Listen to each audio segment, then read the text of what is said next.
Friends and viewer, this is a very interesting story.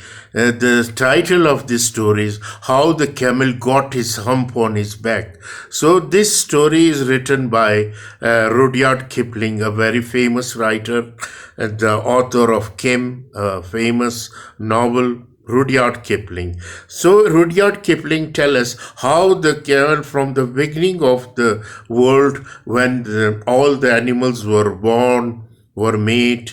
So the camel how he got hump on his back. So this is a very interesting story how the camel got his hump. So in the beginning of year, the writer tell us when the world was so new and the animals were just beginning to work for man, there was a camel, and he lived in the middle of a howling desert because he did not want to work, and beside he was a howler himself. He was such a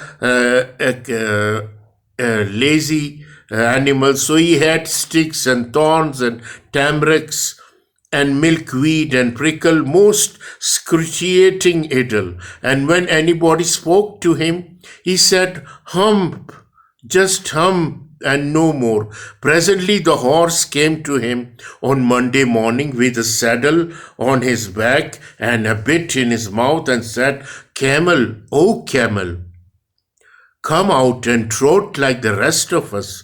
Work like the rest of us. Hump, said the camel, and the horse went away and told the man.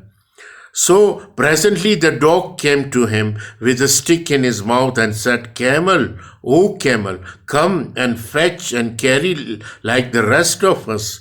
Hump, said the camel, and the dog went away and told the man. Presently the ox came to him with a yoke on his neck and said, Camel, oh camel, come and blow like the rest of us in the field. Hum, said the camel.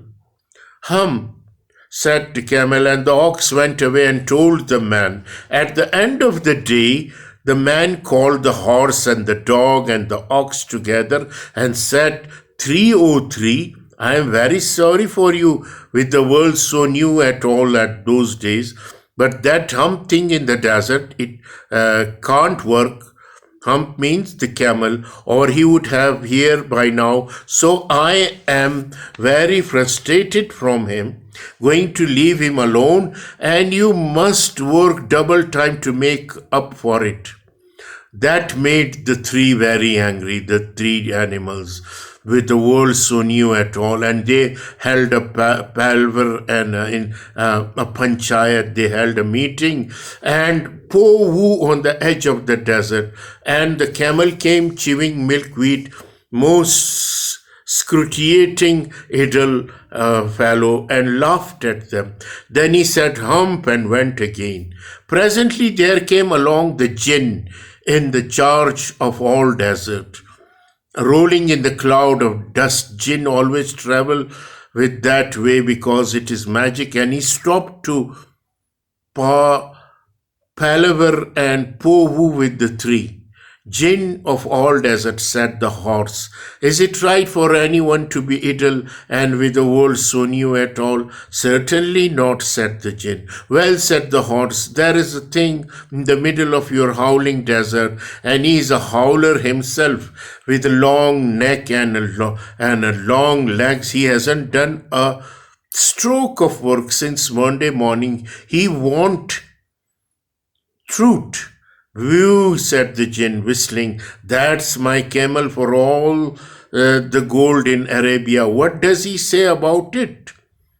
He says, hump, said the dog, and he won't fetch and carry. Does he say anything else? Only hump, and he won't plow, said the ox. Very good, said the jinn. I'll hump him if you kindly wait a minute. Then what happened? The jinn rolled himself up in the dust cloak and took a bearing across the desert, and found the camel most scrutiating idle, looking at his own reflection in the pool of water. My long and bubbling friend, said the jinn, what's this I hear of your doing no work with the world so new and all? Hum, said the camel. The jinn sat down with his chin in his hand and began to think a great magic. While the camel looked at his own reflection in the pool of water, you have given the 3 extra work ever since Monday morning, all on account of your excruciating idleness. You are an idle fellow, said the jinn, and he went on thinking magics with his chin in his hand. Hum, said the camel. I should say that again if I were you, said the jinn. You might say it once too often, Bubbles. I want you to work. And the camel said, again, but no sooner he had said it than he saw his back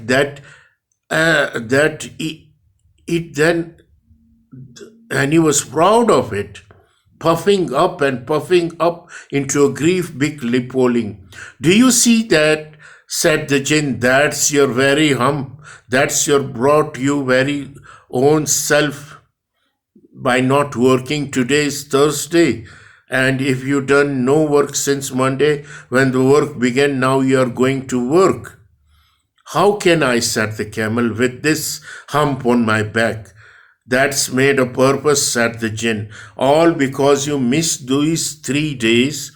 You'll be able to work now for 3 days without eating because you can live on your hump. And don't you ever say I never did anything for you. Come out of the desert, you lazy fellow, and go to tree and behave. Hump yourself. And the camel humped himself, hump and all, and went away to join the tree. And from that day to this, the camel always wears a hump. We call it hump now, not to hurt his feeling, but he has never yet caught up with 3 days that he missed at the beginning of the world, and he has never yet learned how to behave. So this is the story of how the camel get hump by Rudyard Kipling. I hope you will enjoy this, a very interesting tale of camel laziness. Thank you.